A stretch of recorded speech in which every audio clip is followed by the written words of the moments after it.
खंडणी प्रकरणातील आरोपी वाल्मिक कराड 31 डिसेंबर रोजी स्वतःहून पुणे येथील CID कार्यालयात शरण आले होते आणि शरण येताना त्यांनी जे आहे ते एक स्कॉर्पिओ गाडी वापरली होती। ती गाडी जी आहे आता पोलिसांनी जप्त केली आणि ही गाडी जप्त करून केज पोलीस ठाण्याच्या आवारात लावण्यात आली आहे। ती गाडी जी आहे ते पूर्णपणे झाकून ठेवण्यात आली आहे। MS 23BG 2231 असा या गाडीचा नंबर आहे।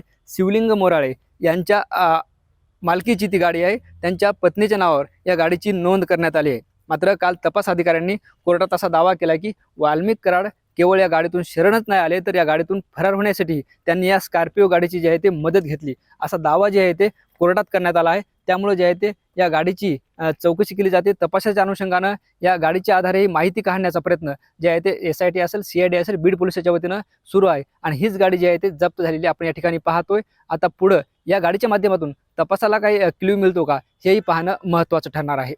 ज्ञानेश्वर लोंढे, TV9 मराठी, केज, बीड।